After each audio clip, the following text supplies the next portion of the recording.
It's a busy March evening in Southern California, and Burbank Airport is dealing with the evening rush of airline traffic coming into land, a very typical situation for the Los Angeles airspace. A Southwest Airlines Boeing 737 inbound from Las Vegas has just touched down on runway 8, but it's going way too fast compared to the previous arrivals. It has already passed the halfway point on the runway, and the perimeter fence on the other end is closing in. The flight crew is using everything they have in order to slow down the aircraft before it's too late. A runway excursion at this airport means running into a dense industrial neighborhood filled with warehouses, commercial trucks, and gas stations. Can the pilot slow down in time before an ordinary landing turns into a fiery catastrophe? This is the story of Southwest Airlines Flight 1455. It's the 5th of March 2000. A Boeing 737 operated by Southwest Airlines has just landed in Las Vegas's McCarran International Airport and is parking at the gate.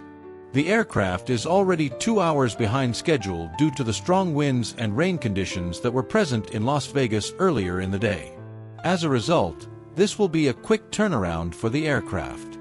It will head back out west, this time as Flight 1455 to Burbank-Glendale Pasadena Airport. This airport is located in the northern part of the Los Angeles metropolitan area and is now known as Hollywood Burbank Airport.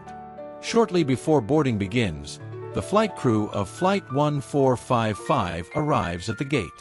Both pilots are just starting their scheduled 3-day trip, and this will be the first of 5 total flights that were planned for them. The captain, 52-year-old Howard Peterson, is a U.S. Air Force veteran with a total of 11,000 hours of flying time, of which close to 10,000 is in the Boeing 737 family aircraft. He has been working for Southwest Airlines for over 10 years and has accumulated over 5,000 hours as a captain. Joining him as a first officer is Jeffrey D. Irwin, 43 years old, with a total of 5,000 hours, of which 2,500 hours are in the Boeing 737. Jeffrey is also an Air Force pilot who had spent 12 years on active duty in addition to serving as an F-16 fighter pilot in the reserve. The aircraft operated by Peterson and Irwin is a 15-year-old Boeing 737-300. This airframe has been in service with Southwest Airlines since 1994. The 300 model is the mid-size version of the popular Boeing 737 Classic series. In the one-cabin class configuration at Southwest Airlines, it is capable of carrying up to 138 passengers. With Southwest Airlines' famous focus on efficiency and quick gate turns as part of the low-cost operation model, all passengers board the plane within 20 minutes. At 4:50 p.m., Flight 1455 is pushed back from the gate in Las Vegas for the 200 nautical mile hop to Burbank. With a backlog of delays from earlier in the day, they spend another 15 to 20 minutes taxiing to the runway and waiting for their turn before finally receiving a clearance to depart. The takeoff and climb are uneventful, and shortly thereafter, the aircraft levels off for its short journey. The flight is expected to only take 44 minutes from takeoff to landing as it follows the path southwest from Las Vegas to coastal California over the Mojave Desert. After a quick cruise, the crew begins preparations for their arrival in Burbank. Approximately 15 minutes prior to landing, overflying Palmdale, California, the first officer tunes into the Burbank Airport ATIS radio frequency to receive the latest weather report. The ATIS, or the Automatic Terminal Information Service, is an automated system that continuously broadcasts looped messages regarding present weather conditions and other pertinent information at an airport. Unless more rapidly changing conditions exist, these reports are typically updated hourly at the top of the hour. It has been raining on and off throughout the entire day in Burbank, and as a result, the runway is slightly wet with notable pockets of moisture. However, no rainfall has been reported in the last hour, and the latest status report from the airport indicates good visibility and overcast skies. The winds are from 260 degrees at 18 knots with gusts of up to 26 knots. Aircraft arriving at Burbank are currently sequenced to land on runways 33 and 26. Upon receiving the weather information, the captain tells the first officer to plan on using runway 33 for arrival and calls for the descent and approach checklists. For the next 8 minutes, the aircraft proceeds on its planned arrival track while the crew completes the required descent and approach checks and procedures. At 6:02, the Southern California Terminal Approach Controller informs the pilots that the ATIS report has been updated with new information. The winds at the surface have now subsided to only 6 knots, and the airport configuration has shifted to using runways 08 and 15 for arrivals. Given the updated weather, the controller instructs Southwest 1455 to plan for the ILS approach on runway 08 and directs the aircraft to fly a heading of 190 degrees. Despite runway 26 being the most favorable option for landing into the wind, an important factor that would improve landing performance and help the aircraft reduce its landing distance, it was not chosen by the flight crew of Flight 1455 due to the geographical positioning of the runways. Aside from being situated in a very busy airspace, Burbank Airport sits in a valley with rising terrain on nearly all sides. And for that reason, flying in and out of the airport creates additional challenges for pilots as they must avoid the nearby hills and mountains. To the west of runway 26 lie the Verdugo Mountains with peaks close to 3,000 feet, which act as a significant obstacle for any landing aircraft. Furthermore, runway 08 is the only runway at Burbank Airport that avoids high terrain and has an ILS approach. Had the winds remained strong, the captain would have most likely used runway 33 and landed with a crosswind. However, as the more recent ATIS report showed a significant decrease in wind speed, runway 08 was the preferred choice for both the pilots and the controller. Along with Flight 1455, 2 other aircraft, another Southwest Airlines 737 and a Falcon 2000 business jet, are expected to be landing in Burbank at around the same time. All 3 aircraft are planning to land on runway 08. Hence, air traffic control will have to arrange the flights to follow the same final approach path one by one. The controller decides to sequence Flight 1455 between the other 2 arrivals. In order to squeeze Flight 1455 in, approach control instructs the crew to keep their speed at 230 knots or greater until advised further. Speed restrictions are not uncommon in busy airspace, and they help ATC to more seamlessly direct aircraft into position for landing, quite similar to how cars adjust their speed and try to match the flow of traffic when merging onto a busy highway. However, a restriction to maintain a high speed requires the flight crew to be extra cautious and plan further ahead, as going too fast reduces the time and the distance available to slow down an aircraft once it is cleared for an approach. Thus, additional planning and extra caution on the part of the flight crew are essential. At 6:05, 5 minutes prior to landing, approach control instructs Flight 1455 to descend to 5,000 feet and follow the other Southwest aircraft arriving at Burbank Airport. The controller also offers the crew an option of conducting a visual approach if they prefer to do so. After discussing this amongst each other, the crew agrees. On a visual approach, pilots use ground references and visually judge their height and distance from the runway, thus adjusting the gliding angle and the path accordingly. Different from an instrument landing system approach that requires a pilot to capture a radio signal from an airport transmitter and follow a predetermined glide slope, a visual approach significantly reduces the workload for pilots and controllers alike as it is less restrictive. Visual approaches are not uncommon in good weather conditions when the flight crew can see the runway before beginning the approach. After informing the controller that they have the landing traffic in sight and are following it, the crew of Flight 1455 receives the clearance to begin a visual approach for runway 08. Along with the approach clearance, ATC instructs Flight 1455 to descend to 3,000 feet and maintain that altitude until past Van Nuys Airport. This is a small but busy general aviation airport which is located approximately 5 miles to the west of runway 08. It is a popular choice for business jets and small privately owned airplanes. Slightly concerned about other air traffic in that area, the captain decides to delay his descent out of 3,000 feet until they are past Van Nuys, adding more pressure to the situation. Although not specifically stated by the approach controller, the speed restriction no longer applies to the aircraft because an approach clearance has been issued. Per the Aeronautical Information Manual, if ATC determines before an approach clearance is issued that it is no longer necessary to apply speed adjustment procedures, they will inform the pilot to resume normal speed. Approach clearances supersede any prior speed adjustment assignments, and pilots are expected to make their own speed adjustments as necessary to complete the approach. Flight 1455, however, is not slowing down as it continues flying toward the runway.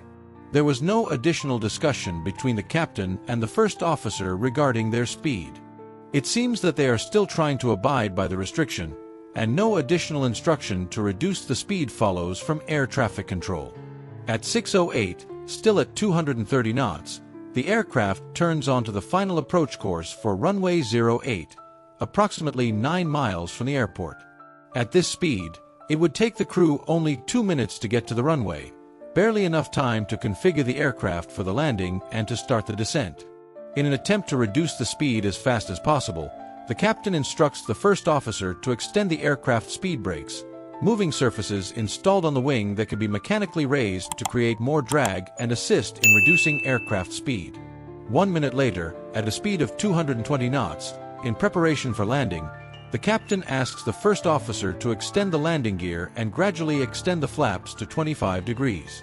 Too high for the approach and still going too fast, the aircraft begins the descent for the runway approximately 3 miles from the threshold. From this position, in order to reach the threshold of the runway without overflying it, the aircraft would have to follow a 7-degree slope at an average descent rate of 2,200 feet per minute. These values are more than double the standard 3 degrees angle at 1,000 feet per minute that classifies a stabilized approach. Attempting to salvage the approach, the captain pushes the aircraft's nose down and begins a steep descent toward the runway. Sink rate. Sink rate. This maneuver triggers several warnings from the Ground Proximity Warning System, GPWS, a system that measures the rate at which the aircraft is approaching the ground and issues corresponding alerts to warn the flight crew of an impending collision with the terrain.